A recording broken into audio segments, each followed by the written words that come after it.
അസ്സലാമു അലൈക്കും വറഹ്മത്തുള്ളാഹി.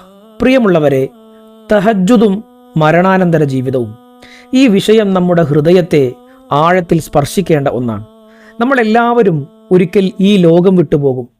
ഖബറിൻ്റെ ഇരുട്ടിൽ ഒറ്റക്കായി കിടക്കേണ്ടി വരും. ഇത് മാറ്റാനാവാത്ത സത്യമാണ്. ആ സമയത്ത് നമ്മോടൊപ്പം വരുന്നത് നമ്മുടെ അമലുകൾ മാത്രമാണ്. അതിലേറ്റവും പ്രകാശമുള്ളത് രാത്രിയുടെ നിശബ്ദതയിൽ നാം അള്ളാഹുവിനായി നിൽക്കുന്ന തഹജ്ജുദ് നിസ്കാരമാണ്.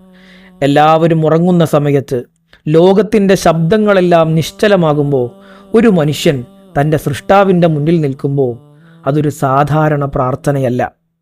അത് അവൻ്റെ ഈമാനും അവൻ്റെ സ്നേഹവും അവൻ്റെ ആത്മാർത്ഥതയും തെളിയിക്കുന്ന ഒരു നിമിഷമാണ്. മുത്തുനബി നമ്മെ പഠിപ്പിച്ചത് ഖബറിലെ ഇരുട്ടിനെ ഭയപ്പെടുന്നവർ രാത്രിയുടെ ഇരുട്ടിൽ എഴുന്നേറ്റ് നിസ്കരിക്കണം എന്നതാണ്. കാരണം ഈ ലോകത്തിലെ ചെറിയ ത്യാഗം ആഖിറത്തിൽ വലിയ വെളിച്ചമാകും. നമ്മൾ ആരെയെങ്കിലും സ്നേഹിക്കുന്നുവെങ്കിൽ അവരോട് സംസാരിക്കാൻ, രാത്രിയിൽ ഉറങ്ങാതിരിക്കാൻ നമ്മൾ ശ്രമിക്കാറില്ലേ? നമ്മൾ തയ്യാറാകാറില്ലേ? അതുപോലെ അള്ളാഹുവിനെ സ്നേഹിക്കുന്നവർക്ക് തഹജ്ജുദ് ഒരു ഭാരമല്ല, അതൊരു സന്തോഷമാണ്, ഒരു ആത്മസംതൃപ്തിയാണ്. അതുകൊണ്ട് നമുക്ക് ഇന്നു തന്നെ ഒരു തീരുമാനമെടുക്കാം. രാത്രിയിൽ കുറച്ചെങ്കിലും സമയം അള്ളാഹുവിനായി മാറ്റിവെക്കാം. അലാറം വെച്ച് എഴുന്നേൽക്കാൻ ശ്രമിക്കാം.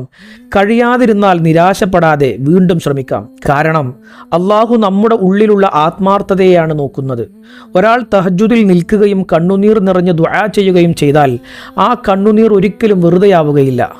അള്ളാഹു അതിനെ കേൾക്കുകയും അവൻ ചോദിച്ചതോ അതിലും മികച്ചതോ ആയതിനെ അവന് നൽകുകയും ചെയ്യും. അതിനാൽ നമുക്ക് ഈ ചെറിയ ശ്രമത്തിലൂടെ നമ്മുടെ ഖബറിനെ വെളിച്ചമാക്കാം. മരണാനന്തര ജീവിതത്തെ വിജയമാക്കാൻ ഇന്ന് തന്നെ തഹജ്ജുദിനെ നമ്മുടെ ജീവിതത്തിൻ്റെ ഭാഗമാക്കാം. അള്ളാഹു തൗഫീഖ് നൽകട്ടെ. ജീവിതത്തിലുടനീളം തഹജ്ജുദ് നിസ്കാരം നിർവഹിക്കുന്ന ആളുകളിൽ നമ്മെ ഉൾപ്പെടുത്തി അനുഗ്രഹിക്കട്ടെ. അസ്സലാമു അലൈക്കും വറഹ്മത്തുള്ളാഹി.